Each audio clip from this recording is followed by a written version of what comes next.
Halo teman-teman, setelah sebelumnya kita sudah membahas perbedaan antara bank syariah dengan bank konvensional. Kali ini kita akan membahas terkait dengan akad-akad yang sering digunakan di bank syariah. Akad yang paling sering yang digunakan di bank syariah yang pertama yaitu akad waqdiyah atau akad penitipan. Nah, di mana ini digunakan di bank syariah untuk akad penyimpanan atau akad tabungan. Nah, akad wadingah ini memiliki dua jenis, yaitu yang pertama akad wadingah yadal amanah, kemudian akad wadingah yad domamah. Di mana akad wadingah yadal amanah ini adalah akad wadingah tanpa mengambil keuntungan, dan perbankan tidak boleh menggunakan uang yang dititipkan kepada bank tersebut. Nah, akad wadingah yang kedua yaitu akad wadingah yad domamah, di mana perbankan atau bank syariah ini memiliki hak untuk memanfaatkan harta yang dititipkan. Kemudian dari pemanfaatan tersebut, misalnya untuk pembiayaan di ekonomi sektor real, nanti dibagi hasil dengan pemilik tabungan. Nah, jadi perbankan itu menggunakan dua akad di dalam tabungan biasanya ya, di kebanyakan perbankan, yaitu akad wadingah yadal amanah dengan akad wadingah yad domamah. Nah, kalau teman-teman misalnya ke bank syariah, BSI atau dimanapun, ketika membuka tabungan nanti akan ada dua pilihan. Yang pertama, tabungan yang tidak ada potongannya tapi tidak ada bagi hasilnya, dan ada tabungan yang ada potongannya namun ada bagi hasilnya. Nah, ini menggunakan dua akad ini, wadingah yadal amanah dan wadingah yad domamah. Kemudian dari segi pembiayaan, akad yang paling sering nomor 2 yaitu akad murabahah atau akad jual beli dengan keuntungan, di mana akad ini paling banyak digunakan di bank syariah untuk pembiayaan kepada nasabahnya. Nah, skemanya seperti ini, misalnya teman-teman mengajukan pembiayaan untuk membeli sepeda motor ke bank syariah dengan harga sepeda motor misalnya 10 juta.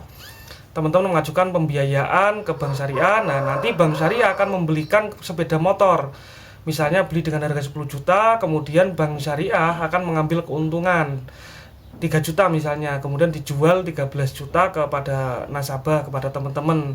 Nah, teman-teman nanti mengembalikan ke bank syariah sejumlah 13 juta secara diansur gitu.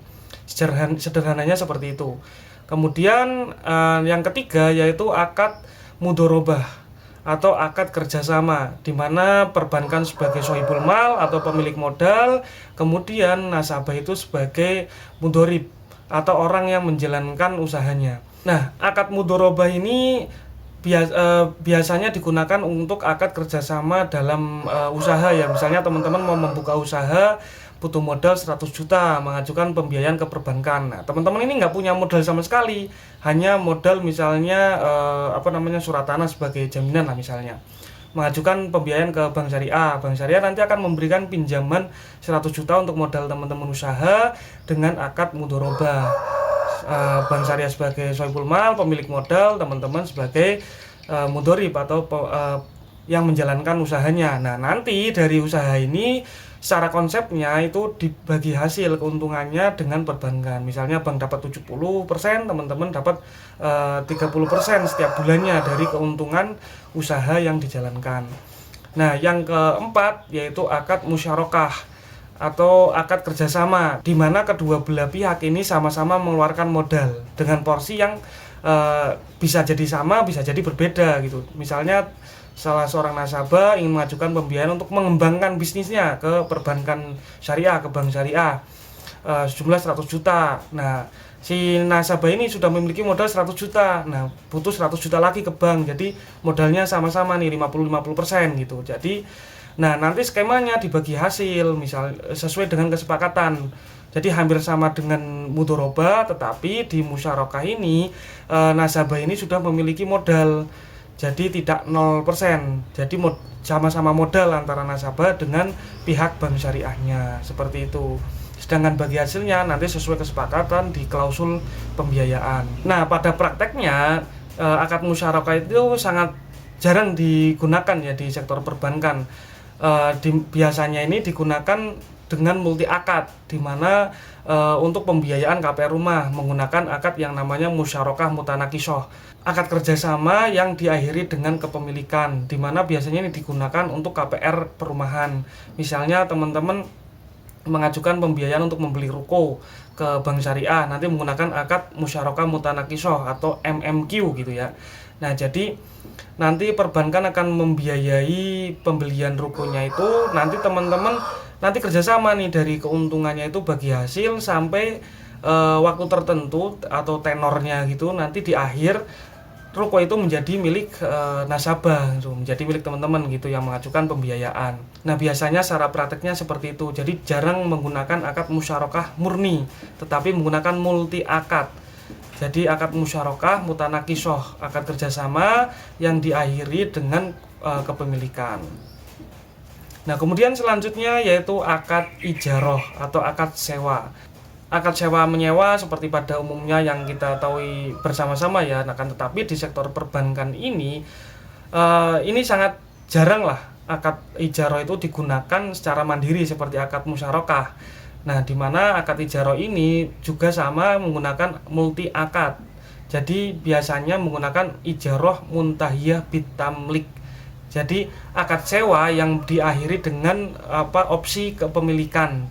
Nah, contohnya biasanya digunakan untuk pembiayaan rumah bisa, kemudian pembiayaan kendaraan dan lain sebagainya.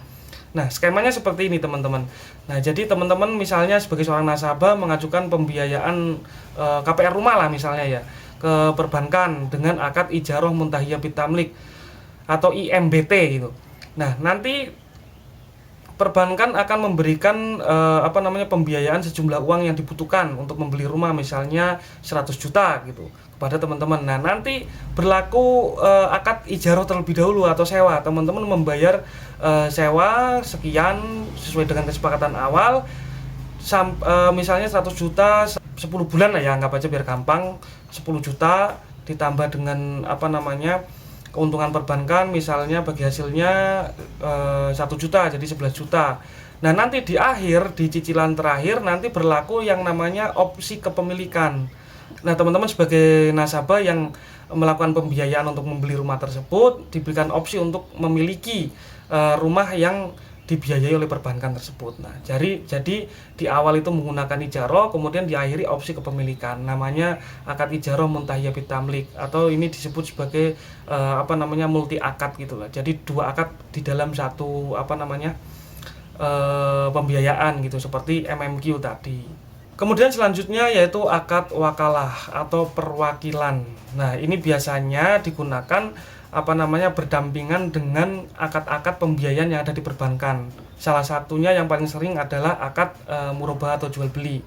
Nah, seperti tadi akad jual beli, perbankan itu kan membelikan kendaraan atau membelikan apapun yang dibutuhkan oleh nasabah dengan mengambil keuntungan. Nah, biasanya didampingi di dalam klausulnya itu menggunakan akad wakalah atau perwakilan.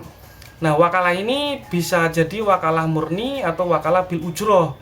Wakalah bil ujroh ini adalah perwakilan dengan ditambahi keuntungan gitu ya, ada fee-nya gitu. Nah, misalnya teman-teman pembiayaan menggunakan murabahah jual beli untuk membeli sepeda motor. Nah, kan tidak mungkin ya perbankan itu membelikan motor kemudian diantar ke rumah teman-teman sejumlah sekian itu kan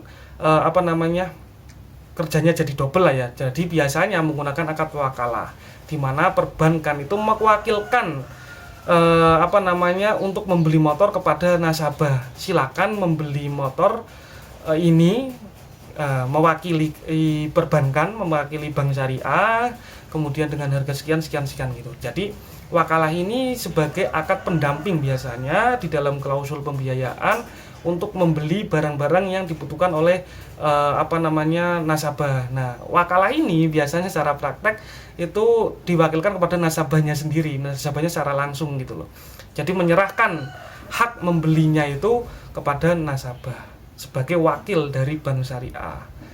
Nah, itu nanti bisa kita bahas lagi terkait dengan faktor-faktor atau berbagai macam hal yang ada di perbankan yang banyak orang menganggapnya itu kontroversi dan lain sebagainya ya. Nanti mungkin di next video. Kita kali ini membahas secara konseptual terlebih dahulu. Nah, selain tadi untuk sebagai pendamping dari pembiayaan, akad wakalah ini digunakan juga untuk akad transfer uang misalnya, kemudian pembayaran haji dan lain sebagainya. Di mana di bank syariah ini setiap transaksi, setiap kegiatan itu menggunakan prinsip-prinsip ekonomi Islam, prinsip-prinsip Islam. Jadi selalu ada akadnya, baik transfer, pembayaran, pembiayaan, penyimpanan dan lain sebagainya, itu semuanya ada akadnya. Nah, wakalah ini ada yang untuk mendampingi akad pembiayaan, juga ada akad untuk transaksi wakalah, mewakilkan gitu. Akad yang selanjutnya yaitu akad kafalah atau penjaminan. Nah, akad ini yaitu bank syariah memberikan penjaminan kepada nasabah untuk melakukan pembayaran kepada pihak ketiga. Biasanya digunakan sebagai akad dari letter of credit syariah gitu. Yang terakhir yaitu akad rohn atau akad pegadaian, gadai gitu ya. Jadi akad gadai ini menjaminkan barang atau sesuatu kepada bank syariah dalam hal ini untuk memperoleh pembiayaan. Nah, dari mana bank itu dapat untungnya? Nah, biasanya itu kan kalau di pegadaian atau bank umum itu memperoleh dari nilai yang dibiayakan atau jumlah pembiayaan jumlah persentase tertentu gitu. Nah, di bank syariah memperoleh keuntungan dari akad rohn ini atau penjaminan barang ini bukan dari jumlah pembiayaan atau nilai dari barang tersebut. Secara konsep ya, sekali lagi.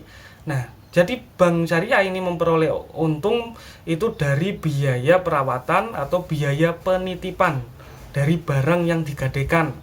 Nah, umumnya di bank syariah itu pegadaiannya berupa emas. Bank syariah memperoleh keuntungan dari penitipan emas tersebut yang digadaikan oleh nasabah. Misalnya nih, teman-teman menggadaikan emas 10 gram kepada bank syariah untuk memperoleh pembiayaan 10 juta nih misalnya. Nah, nanti perbankan akan mentaksir biaya penitipan dan perawatan emas tersebut dalam 1 bulan misalnya 100.000. Nah, jadi teman-teman membayar misalnya dibalik cicil 10 kali ya, 100 juta ditambah biaya penitipan dan perawatan 100.000, jadi 1.100.000 seperti itu. Nah, itu tadi beberapa akad-akad pembiayaan yang biasa digunakan di bank syariah. Walaupun sebenarnya masih ada beberapa lagi akad pembiayaan yang lain, akan tetapi akad-akad yang tadi kita bahas itu adalah akad-akad yang paling sering, yang banyak digunakan di perbankan syariah. Untuk lebih detailnya teman-teman bisa tulis di kolom komentar, silakan untuk berpendapat maupun bertanya. Insya Allah nanti saya jawab. Semoga video ini bermanfaat untuk kita semuanya dan salam.